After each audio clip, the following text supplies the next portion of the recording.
नमस्कार, आप देख रहे हैं विंसम इंडिया और इस वक्त मैं मुथहा फलहारी बाबा के मठिया में उपस्थित हूँ और मेरे साथ में मौजूद हैं यहाँ इस मठिया के महंत, संत बोले, महंत बोले, साधु बोले, श्री 108 श्री राजेश्वर दास जी महाराज। और इनसे आज मैं कुछ कहानी सुनने का प्रयास करूँगा, कुछ ज्ञान की बातें अपने चैनल के माध्यम से आप तक पहुंचाने का प्रयास करूंगा और इस फलहारी बाबा की मठिया की कहानी आप तक पहुंचाने का प्रयास करूंगा। बाबा, सबसे पहले आपका स्वागत है। यावर रामचंद्र जी क्या बोले बोलिए। बाबा, ये फलहारी बाबा का जो मठिया है, तो थोड़ा फलहारी बाबा का कौन थे, कैसे थे, थोड़ा उनके बारे में कहानी बताइए। फलहारी बाबा इसी मुठा गांव के पाड़े टोला के जी यावर रामचंद्र जी सज्जन पुरुष थे जी। और इनकी भक्ति भगवान के प्रति अटूट थी और जो भी लोगों को कह देते थे उसके हो जाता था जी। और अपने लिए सिया अपना घर की ज़मीन कुछ जरपेशकी रख दिए थे साधु लोग को खिलाने के लिए जी। जिसमें सियावर रामचंद्र जी जे हम यहाँ 70 ईस्वी में आए हैं जी। और उसी समय में उनका जरपेशकी किया हुआ 60 वर्ष हुआ था जी। अंदाज करते हैं कि इस स्थान पर फलहारी बाबा 1920 में आए होंगे। अच्छा, 1920 में वो यहाँ पर आए हैं। अच्छा। इसका मतलब कि पहले आते तो ये हो जाता सियावर रामचंद्र जी के सर्वे में जी। लेकिन बाद में लुल्लू आए तो कारण यह था कि वहाँ पाड़े टोलों के लोगों को जैसे बिछा पाए थे और लोग पाए थे, है ना जी। जो कि उनको कहे कि चलिए आप वहाँ मत गाछी में रहिए, आप सब खेत लिख के आप खिला दीजिएगा सियावर रामचंद्र जी जय।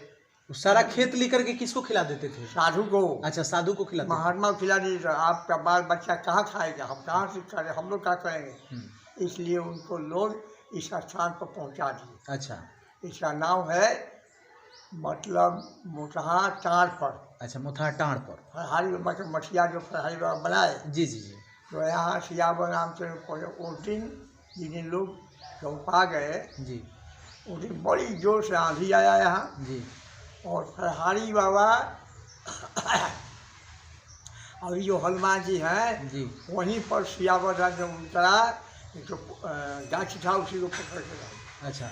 लोग पूछे को अंधेरे उनको फलहारी बाबा को वहाँ हम लोग ले गए तो आए कहे फलहारी धेनु बोले धेनु नाव देते वो लोग बोले। अच्छा। उनसे छोटे थे तो चलो सियावर रामचंद्र अब जब होगा सो होगा अपने घर पर चलिए। तो हमारे फलहारी बाबा अपने मुख से बोले कि आप लोग देवता हैं, हम लोग यहाँ पहुँचा दिए इसलिए हम इन्हीं को पास रहेंगे। वही फलहारी बाबा यहाँ पर रह के साधु संत लोगों को सेवा किए और सेवा के प्रभाव से यहाँ भगवान के अनेक प्रकार के मंदिर बन गए और यहाँ के लोग भी अब वीडियो के द्वारा देखिएगा, जो दिखाएंगे कहाँ हनुमान जी हैं, कहाँ राम जी हैं, कहाँ उनकी समाधि है, उनकी समाधि दी गई है, वो समाधि है। और हमारे राम सियावर रामचंद्र जी बाबा को सेवा करते हुए सियावर रामचंद्र राम 70 से लेकर सियावर रामचंद्र जी आज 2023 तक हमारे सेवा में तत्पर भी हैं। अब हम थक गए हैं, हमारी उम्र होती है 84 वर्ष की। सियावर रामचंद्र जी हमको राम किशोर दास जी महाराज जी नाम रखा हुआ राम किशोर दास जी है और यहाँ के लोकल लोग हमको कहते हैं कि सियावर रामचंद्र जी जय राजेश्वर बाबा। तो राजेश्वर बाबा भी अपना सियावर रामचंद्र निकटतम हम कहीं दूसरे जगह नहीं है, और अयोध्या जी के सीता हैं श्री शेखाजा श्री सीताराम जी महाराज और लक्ष्मण किला और सियावर सरयू महल के हम शिष्य हैं। हम मुठहा में फलहारी बाबा के आश्रम पर आकर के और वहाँ से डट गए। अभी हम वहाँ हैं। अब कहने का मतलब है कि सारांश ये है कि जो ही व्यक्ति है भगवान की भक्ति करें, हनुमान की भक्ति करे, चाहे भगवान राम की भक्ति करे, इसके जीवन में कुछ नहीं है। ये लोग कहते हैं कि छन छन सीताराम भजन कर जग में रहब है ना, आ तोहरे कमाई चाहे बेटवा खाई तू तो खब है ना। आ कपित बाई गला में घेरी तो बोले पैबो है ना, ऐसे छन छन सीताराम भजन करो जग में रहो है ना। यह सियावर रामचंद्र की जय। संसार में बात भगवान के भजन कीजिए, जब तक स्वस्थ हैं कर सकते हैं, लेकिन जब कपित बाई घेर लेगा तो आपसे भजन होगा, न कुछ को दे पाएंगे और न कुछ कर पाएंगे। इसलिए हमेशा भगवान को सियावर रामचंद्र की जय। छन छन सीताराम भजन करा जग में रह ये ना, और तोहरे चारा माई चाहे बिठवा खाई और तू तो खरीदो है ना। यही हमारा वाणी है, जहाँ खोजिए छपरा के अंदर सब लोग कहेंगे ये बाबा की कही हुई थी। देखिए बाबा कितना अच्छा गुरु मंत्र दे दिए कि सीताराम सीताराम, यानी प्रत्येक क्षण भगवान का स्मरण कीजिए। चूँकि आप जिंदगी में जितना कुछ कमाए हैं, आपके जाने के बाद आपके जो अगली पीढ़ी के संतान होंगे वही लोग खाएंगे, आपको कुछ मिलने वाला नहीं है। और भगवान को स्मरण करके भगवान की सेवा कीजिएगा और कुछ दान पुण्य कीजिएगा तो वो आपके साथ सार्थक रहेगा, वो आपकी जीवन की अच्छी कमाई होगी। आपकी ज़िंदगी की अच्छी कमाई वही होगी जो आप किसी को दान पुण्य करते हैं। गरीब, लाचार, बेबस, मजबूर जितने लोग हैं उनकी मदद करने की अगर आपकी नीयत है तो आप अच्छे हैं। और बाबा एक बात, आजकल बहुत ज़्यादा परिवार में सब लोग माता पिता से भी दूरी बना रहे हैं। बाल बच्चे जितने हैं शादी विवाह के बाद में सब माता पिता को भी अलग कर रहे हैं, भाई भाई में प्रेम नहीं रहा है। तो मतलब परिवार में प्रेम बरकरार रहे, इसके लिए क्या करना पड़ेगा? इसके लिए करना पड़ेगा कि भाई में प्रेम जो है तो ये तो अपनी बात है जी, अपनी धर्म है जी। ये हमारे भाई के साथ बढ़िया से रहे, अच्छा व्यवहार रखें जी। छोटा भाई हो तो बड़ा भाई के साथ व्यवहार बढ़िया रखे, बड़ा भाई हो तो छोटा भाई के साथ बढ़िया व्यवहार रहे, तब समय मिलेगा सीताराम कहने का। चाहे कोई धर्म मतलब आजकल सबसे ज़्यादा लोग स्वार्थी हो गए हैं, अपने स्वार्थ के आगे दूसरे के स्वार्थ को नहीं समझते हैं। और खास करके भाई में भी और सब जगह मतलब दूसरे की हिस्से की संपत्ति को ले लेने के चक्कर में रहते हैं और अपना जो प्रेम है वो खत्म होते जा रहा है दिन पर दिन स्वार्थ की वजह से। अब कैसे इसको सुधारना जाएगा? सुधारना ये आपकी बस की बात नहीं है। दूसरे के मन को बस में करना, कब वही मन टोंग चले, कब वही मन सोचत है धन को, कब वही मध पाए के गर्म करे, कब वही दलसा चले धन को, ठिया दे काम देव चले, योगी हो चले बन को। तुलसीदास विचार करो क्या कहे ऐसे कपटी मन को, ये कपटी मन है इसको हम बदल नहीं पाएंगे जी। ये तो सोचने वाले सोचे जो ही छन सीताराम मिलकर जग में रह ना। अच्छा हरे कमाई तो हर बेटवा खाई तू तो खरीद है ना, और कपटी बात गला में घेरी तो बोले पैबा है ना।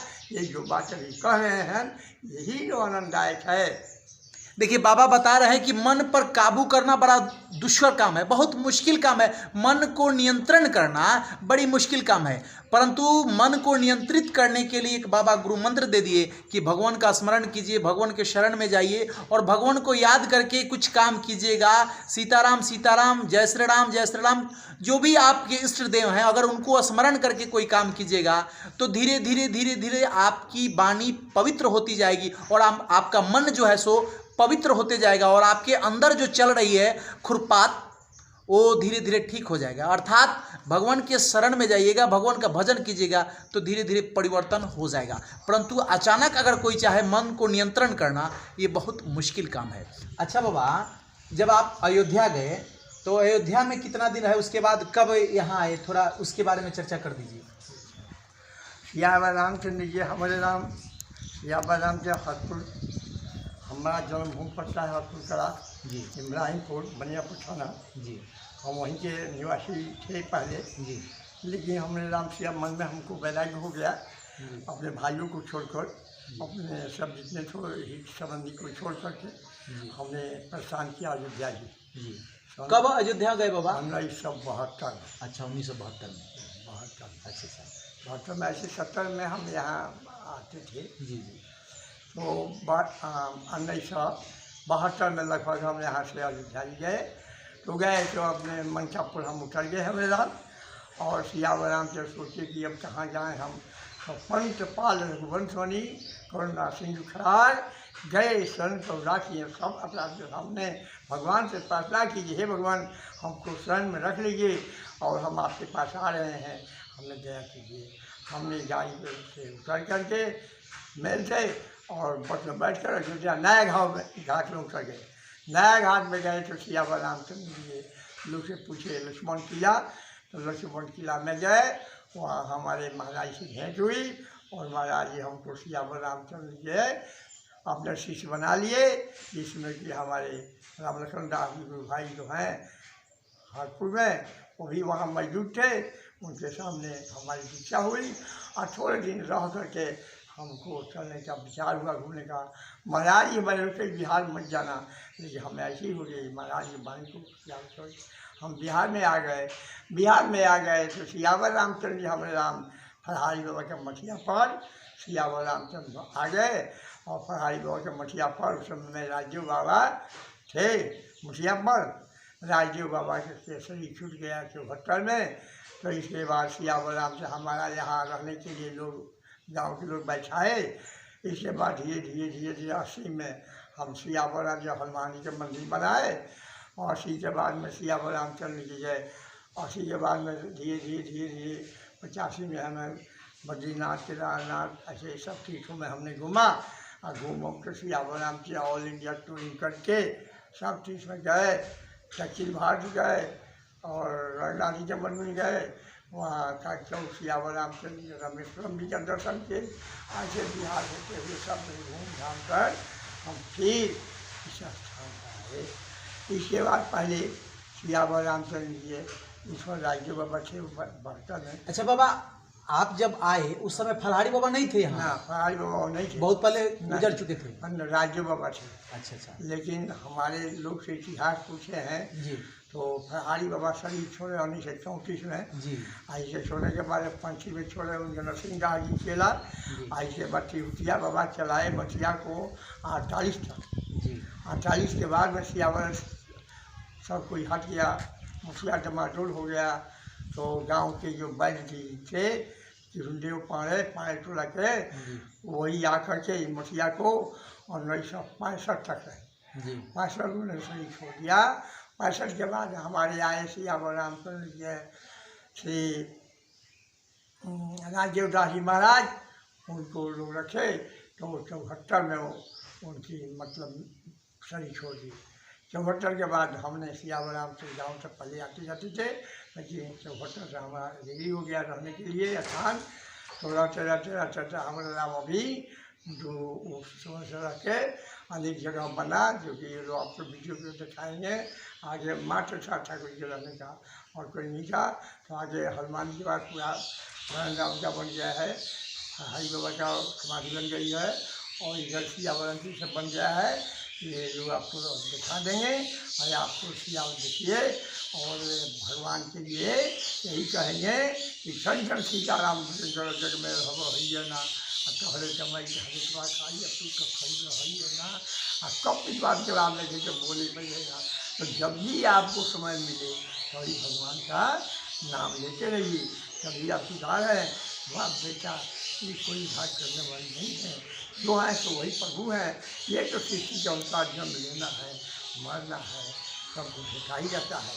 लेकिन एक समय जो हमको मिला है कि जीव घोड़ा नहीं नाम लेगा, भगवान का भजन करेगा, हाथी नहीं भजन करेगा, बैल नहीं करेगा। जब होगा बड़े भाग मनुष्यतावा गावा, है ना। ये बड़े भाग्य इस शरीर को मिला है। और आप लोग ये चैनल को देखिए, अब बाबा के सस्ते में सुन लीजिए, सियावर रामचंद्र जी। देखिए, जैसा कि बाबा के माध्यम से गुरु मंत्र मिला कि हमेशा भगवान का स्मरण करते रहिए। चूँकि क्या है, शरीर पकड़ना छोड़ना ये ड्रामा चलते रहता है।